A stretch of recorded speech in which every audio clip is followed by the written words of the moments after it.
Assalamualaikum, hai Besti, balik lagi sama aku Nada.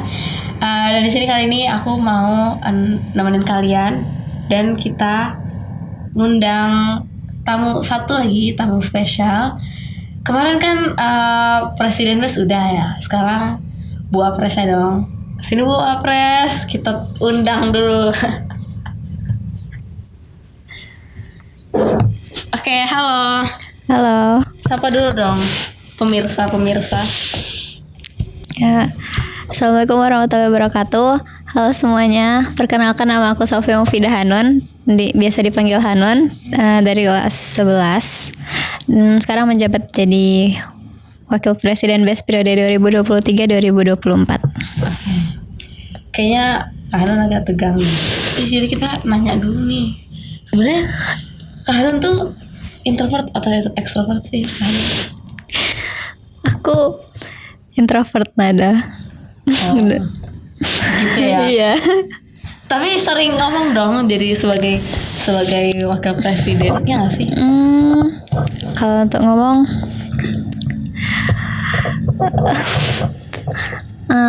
itu kalau untuk ngomong di depan umum itu sebenarnya lebih banyak Kaisan sih yang ngomong, soalnya ya dia sebagai presiden BES juga ya. Aku lebih sering kayak nambahin, kayak misalnya rapat nih, aku lebih sering nambahin di sebelum rapatnya atau enggak Akhir. Kalau di akhir kayak orang disampaikan ya. Kan biasanya kayak Dikasih tahu gitu ya. Hanun ada tambahan Iya. gitu ya nggak sih? Iya, atau di akhir juga. Tapi tetap ada kayak beberapa kali aku ngomong di depan umum, kayak pas kita family gathering. Ya. Terus pas rapat BPH terakhir. Itu sih. Tapi grogi nggak sih Hanun? Grogi banget. Jujur sebenarnya. Dia gini-gini itu tuh pasti gejalanya udah grogi. Tangan gemeter nggak Hanun? Gemeter banget. Sekarang ini depan kamera. Sebenarnya cuma 4 orang di sini kan. Dia agak-agak. Iya. Gimana ya? Aku tuh orangnya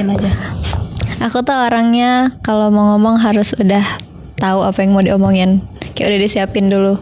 Kalau enggak nanti bakal kayak belibet gitu loh susunan kata-kata aku. Kayak aku nggak bisa spontan kayak ngomong gitu. Beda sama Kaisan. Berarti kalau ngobrol Kak Hanun nggak sering buka topik. Iya. Oh. Gak, kayak hampir gak pernah deh. Karena emang sebenarnya dia teman ngobrol. Iya. Kita udah kita duduk sebelahan waktu kelas 10. Sekelas, terus sekarang sekelas teknik. Ya udah sih. Tapi sebenarnya emang udah teman main. Iya. Cuman beda gitu. Di sini kan depan kamera. Terus kan pasti ada nggak sih pengalaman sebelum jadi BES 2023-2024? Pengalaman organisasi maksudnya? Pernah. Dulu pas SMP aku pernah menjabat jadi sekretaris umum di OSIS SMP.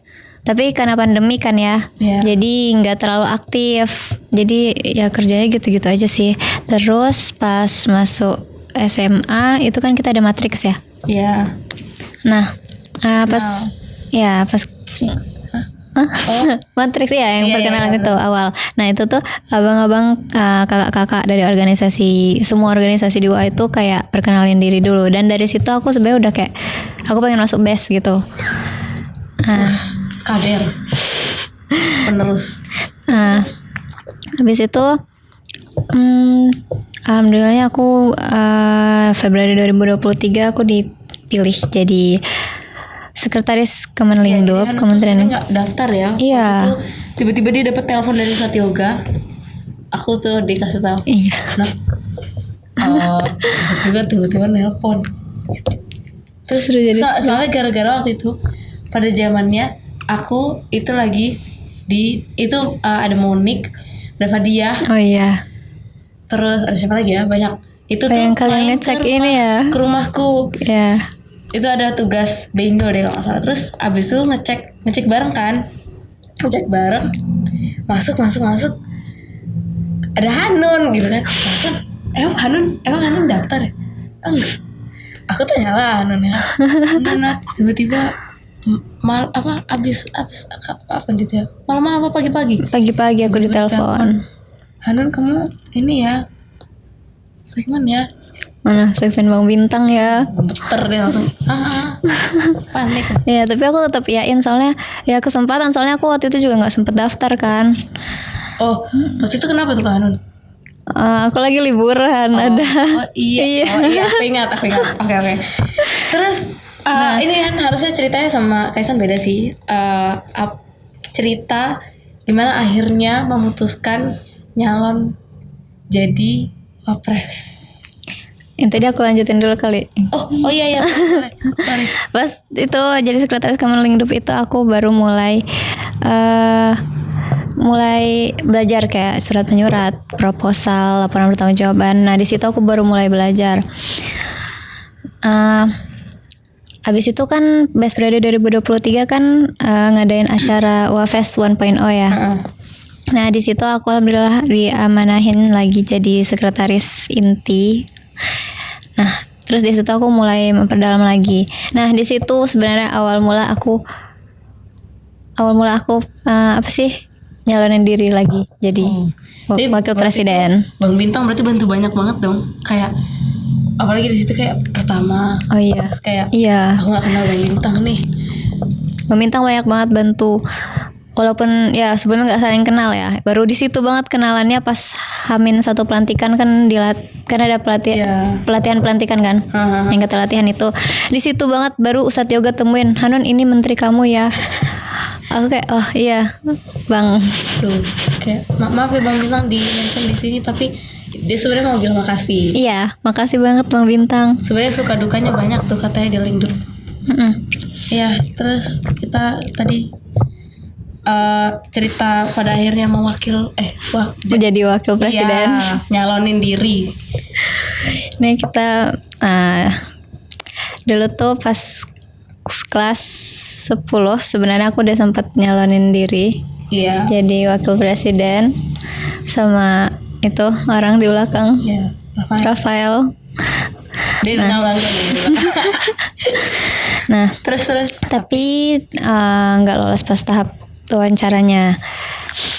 Terus pas awal kelas 11 aku jadi ada kepikiran lagi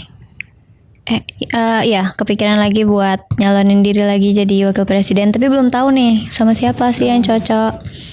Nah kebetulan Kaisan itu protokoler. Tapi itu udah kenal sebenarnya sama Kaisan? Belum, cuman tahu nama aja. Nggak pernah ngobrol sama sekali, tegur sapa juga nggak pernah. Terus itu Kaisan kan protokoler ya di BES 2023. Nah di situ tuh juga kayak banyak abang-abang kakak-kakak yang bilang kayak Kaisan nih cocok lah kayaknya jadi penerusnya, kayak jadi presiden gitu. Banyak yang bilang kayak gitu. Jadi aku akhirnya coba nanya Kaisan. Tapi sebelum itu sebenarnya dia nggak mau jadi presiden sama sekali. Karena dia mau fokus ke akademiknya. Dan juga nggak belum diizinin kan? Iya belum diizinin sama itu ya minta mamanya. Yang susah banget nggak sih pada akhirnya? Kayaknya ya. Tapi waktu nyalon kayaknya juga nggak ini. Maksudnya ibunya pun kayak masih belum. Iya gitu. Kayak mungkin masih kayak yang penting intinya kamu harus ituin akademiknya tetap gitu. Nah aku kan tetap coba nanya Kaisan ya, tapi ngechat dia Juli 2023 itu aku ingat banget. Tapi dia kayak jawabannya tuh masih ngambang gitu loh. Dia bilang aku mau mikir-mikir dulu deh katanya, karena dia mau fokus juga kan. Terus tapi akhirnya setelah 2 minggu atau 3 mingguan mungkin baru dia iyain tuh ajakan aku jadi presiden. Terus itu prepare untuk waktu sebelum maju juga sebenarnya tuh kalian ini nggak sih beberapa dekat-dekat debat itu tuh sebenarnya cuman kalian doang yang nampak mau maju. Iya nggak sih? Oh iya. Karena sebelumnya calon-calon yang lain nggak ada, tiba-tiba tiga gitu muncul, kaget juga. Nah itu waktu itu pas Wafes kan, itu tuh mulai kayak Pemira kayak mulai ngasih edaran kayak udah mau mulai pelantikan, udah mau mulai pencalonan lagi presiden dan wakil presiden. Iya. Nah pas itu ya udah aku sama Kaisan di waktu-waktu senggang itu langsung minta kertasnya, terus kami pas itu tuh masih ituin visi misi pas UAFES itu sama moto dan lain-lain gitulah. Terus pas penutupan UAFES kami kumpul berkasnya di Mega Mall banget itu, aku ngasih ke ketua Pemiranya langsung. Itu bareng calon yang lain nggak? Iya bareng semuanya langsung serentak. Nah dan itu tuh mereka juga mepet-mepet hari akhir-akhir pengumpulan baru mereka pada pengen nyalonin diri gitu.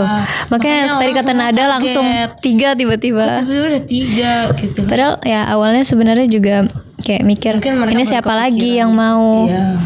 Awalnya juga mikir kayak gitu sih. Cuman tiba-tiba, tapi ya berarti itu kekhawatiran sementara aja sih buat periode selanjutnya juga gitu. Pasti kan dari sekarang juga mungkin nggak kepikiran sama sekali bakal maju. Ini siapa yang mau jadi nurusin? Tapi mungkin nanti pas udah akhir-akhir, udah akhir-akhir, udah mulai pendaftaran, kita tuh mulai langsung ya pikiran semua gitu. Ya kan, apalagi kayak mulai nyari ini siapa ya anak ibuan yang kayak gini, mana ya yang cocok kriterianya kayak gitu. Terus persiapan lainnya itu pas wawancara itu aku beneran, karena aku ada masalah sama kayak ngomong di depan umum ya. Iya. Pasti kan harus nyiapin ya. Iya. Nah itu aku dibantu Kaisan sih, kayak dia sering nyuruh aku buka-buka podcast.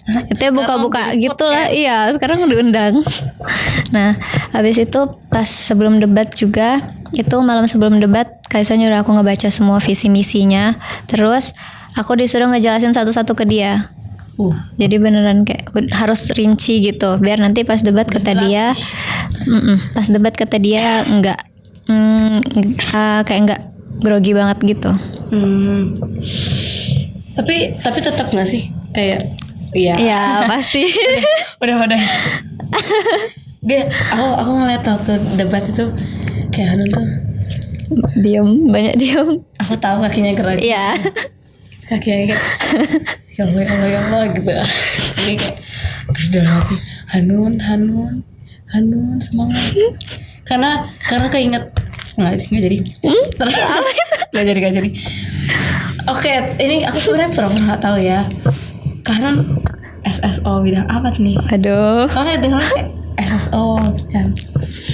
Aku kebetulan SSO di bidang fisika. Bidangnya sama-sama kayak Nada guys. Soalnya sebenarnya udah sih di part 3 kemarin udah di-mention juga. Ya kan? Tapi ya udah. Udah 3. Anak Pak Iqbal. Maaf ya Ustaz. Oke. Terus kan pasti pembinaan waktu itu pembinaan sekali seminggu ya, hari Rabu. Iya, hari Rabu. Hari Rabu sampai jam 6. Malah Ustadz Iqbal sering lewat kan, Ustadz Iqbal tuh. Udah azan. Sebentar lanjut lagi, bentar dikit lagi. Dikasih soal. Dan itu soalnya nggak cepat. Soalnya kan pas kami itu ada kelompok ya kan. Oh iya, dibagi jadi 3 karena 9 orang. Jadi pas 3. Terus saat itu kalau misalnya di tiap soal ada salah satu dari kelompok itu bisa jawab, biasanya bakal dikasih nilai tambahan monlit tes. Karena monlit tes tuh stres gitu. Terus kalau misalnya pulang kayak gitu kan pasti banyak tugas juga kan. Iya. Itu gimana itunya manajemennya, apalagi waktu ya kan juga megang jabat, terus kayak tanggung jawab yang besar. Sebenarnya kalau time management aku sampai sekarang bahkan masih harus belajar sih kayaknya. Soalnya kadang emang masih keteteran, cuman aku nggak ngeletakin kayak prioritas aku entah BES duluan atau SSO duluan. Aku lebih dari tugasnya, kayak yang mana sih yang rajin duluan gitu. Lagian kan aku di BES juga nggak kerja sendiri kan. Iya. Aku ada Kerjasama. ya, aku ada menteri-menteri, sekretaris menteri, staf-staf aku juga banyak. Jadi ya kalau misalnya ada event juga lebih sering aku jadi pengawas ya daripada ikut turun lapangan gitu. Karena sama kayak ngurusin administrasi lah sebelum sama sesudah event. Iya. Oke. Apa namanya? Tapi dibalik pada akhirnya dia bisa memanage itu, dia merelakan Oh iya.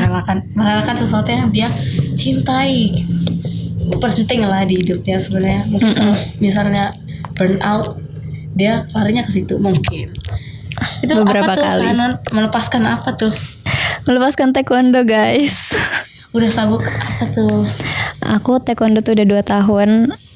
Sebenarnya nggak lama-lama banget, tapi itu udah kayak udah jadi keseharian gitu loh. Apalagi aku latihan kayak ada 3 kali seminggu selama 2 jam. Dan dia tuh pulang tuh malam. Iya, jam 9-an gitu. Dia tuh sering bapak tuh. Waktu kelas 7 belum kenal lah. Maaf. Kelas 10 dia kayak pulang malam. Pernah gak sih waktu itu juga aku nge-VN kayaknya deh di grup. Aku lupa tapi di grup mana. Terus pada nge-komen apa tuh bakbuk. Dia masih di tempat ini, latihan. Tapi aku mau ngebales chat-chat mereka di grup. Ya itu berat sih pasti ngelutasnya ya. Aku juga udah sabuk biru, udah mau naik, udah mau ujian kenaikan biru strip merah, tapi aku mundurin diri karena udah nggak ini lagi waktunya, udah capek banget rasanya. Kayak harus merelakan Salah satunya. Karena waktu itu keterima SSO, terus jadi wapres, banyak tugas. Apalagi kalau dipikir-pikir ya Allah kelas 11 ini Banyak banget tugasnya. ini akhir-akhir nih kita disuruh ngerjain game ya Hanun ya. Iya, informatika. Festival bentar lagi. Terus TA Tugas akhir yang tugas akhir nih nggak, kalau misalnya dipikir-pikir bab 1 sebenarnya nggak seberat itu. Iya. Karena dibatasi minimal ketemu pembimbing 5 kali. dan ada 2 pembimbing. Belum lagi ujian-ujian yang udah bentar lagi deket banget. Belum lagi juga kalau misalnya mau ketemu pembimbing tuh menyesuaikan Jadwal kita dan jadwal mereka. Gitu kan, susah banget. Terus ini gak sih, punya gak sih masa putus asa, burn out selama punya tanggung jawab dan tugas-tugas juga? Kalau itu kayaknya pasti ada gak sih? Ya pasti ada. Apalagi kemarin tuh sempat beberapa acara kayak bentrok sama Monlites juga, Monlites SSO kita. Jadi itu di situ sih biasanya terasa keteterannya. Dan yang terakhir itu acara Musafer itu deketan sama hari OSN. Iya, Itu dia ini aku juga kayaknya tuh anak-anak OSN pusing deh, pressure. Terus kayak dan di masa burnout itu juga kan itu sebenarnya waktu yang kita butuh istirahat, kita butuh main ya kan, refreshing. Tapi karena di sana waktu itu deket OSN, jadi semua kayak gitu tuh rasanya salah. Iya. Karena kayak harusnya belajar gitu. Apalagi waktu itu kayak kamu tuh anak OSN loh. Aduh. Belajar. Kayak jadi berat mau kayak mau main HP aja tuh jadi kayak masa dosa gitu. Sempet sebenarnya kita butuh. Iya, sempat beberapa kali aku ngerasain kayak gitu sih. Cuman alhamdulillahnya aku punya keluarga dan teman-teman yang suportif. Iya. Tapi berarti kalian terbuka nggak sama keluarganya? Ya pasti ada beberapa hal yang aku ceritain juga ke orang tua aku. Ini sama sih, kayak ada maksudnya banyak yang kita bisa ceritain ke keluarga, tapi ada juga yang nggak bisa. Jadi kita ceritain lebih banyak ke teman. Sama Ustadz Iqbal juga gitu kemarin ngomongnya. Oh iya. Iya. Kita bahas family juga ternyata. Terus Ada nggak nih saran untuk penerus batch selanjutnya? Kalau dari aku ya, untuk penerus selanjutnya aku minta tolong ditingkatkan lagi komunikasinya. Itu sih yang paling penting, karena kalau enggak bakal banyak yang kayak keteteran, pusing sendiri. Karena dari dulu tuh memang itu Masalahnya. Dan, kayaknya memang sebenarnya nggak bisa langsung selesai sih. Maksudnya kayak pasti di tiap periode ada gitu. Cuman ya ditingkatin lagi sih. Terus tetap tergantung kepribadian Orang, iya, anggota Karena masing-masing. kayak mereka merasa ya udah ini ya udah langsung ada juga yang memutuskan sendiri ya kan. Tapi kan cara kerja orang-orang beda kan. Iya. Tapi kan kalau misalnya kalian kan ngerasain sendiri ya waktu di kelas 10 masuk, terus pasti bisa ngerasain dong, ini kakak kelas nih percaya sama aku dan ngasih kerjain ini ya gitu. Padahal waktu itu sebenarnya dia belum bisa kenal, tapi kok udah ngasih gitu, udah bisa percaya.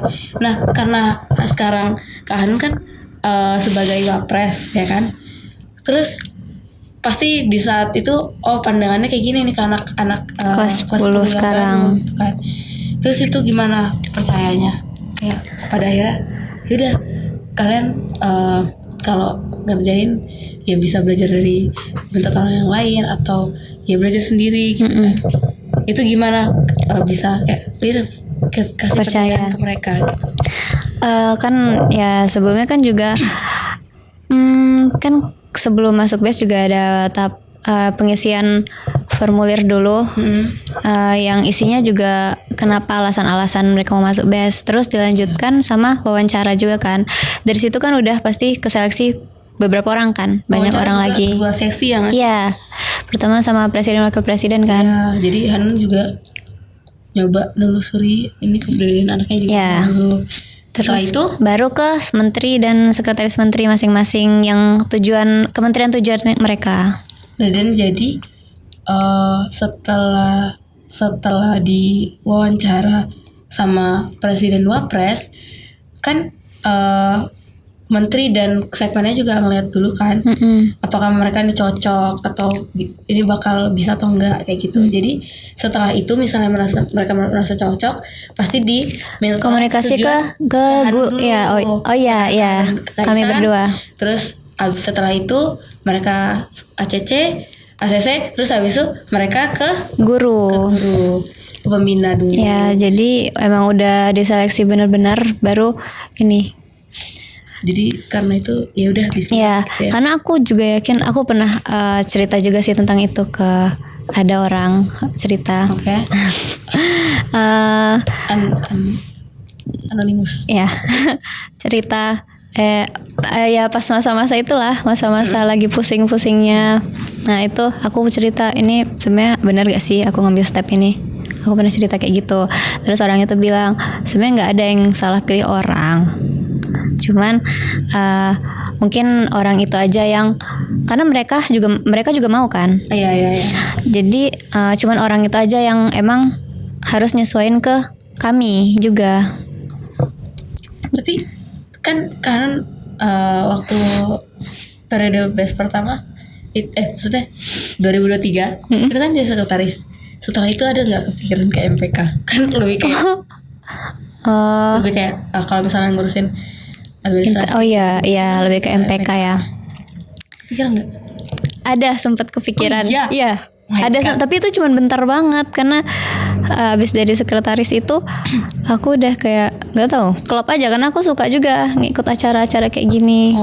Tapi emang iya sih kalau MPK tuh kan lebih di dalam mereka kan nggak kelihatan. Kan BES ini lebih banyak bikin acara gitu. Aku paham sih kenapa itu. Apalagi temen deket aku juga ini kan sekarang dia wakil MPK. Iya, Aisyah. Kita mungkin undang juga. Kalau orangnya mau, tapi pasti kayaknya diundang sih. Ya terus kita agak udah pribadi ya dari tadi, cuman mungkin ini lebih dalam aja gitu. Pentingnya peran orang tua bagi perkembangan psikis anak remaja kayak kita. Menurut Han, parenting yang benar tuh kayak gimana sih? Ini agak berat ya yang satu ini. Tapi nggak apa. Menurut aku tadi itu ya peran orang tua ya. Menurut aku peran orang tua itu penting banget buat perkembangan psikis anak, karena jujur kita sebagai anak selain butuh teman pasti butuh orang tua juga. Dan itu tergantung kepribadian dan karakterisasi kita, pasti tergantung lingkungan keluarga. Iya, sih. Iya benar. Karena kan kita emang dari kecil ya di situ-situ aja. Iya. Nah, emang mungkin kayak kadang kayak nggak, kalau ngobrol nih, kalau cerita mungkin emang kadang nggak nyambung ya. Iya. Karena emang perbedaan zaman. Tapi menurut aku emang mereka ada beberapa hal yang pasti mereka lebih paham cara nyikapinnya. Iya. Karena mereka lebih dewasa. Iya. Dan mereka lebih tahu dong.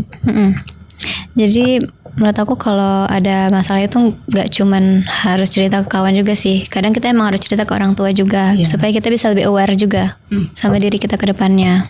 Tapi menurut Hanun, orang tua Hanun parentingnya udah maksudnya Hanun udah nyaman belum sama parenting?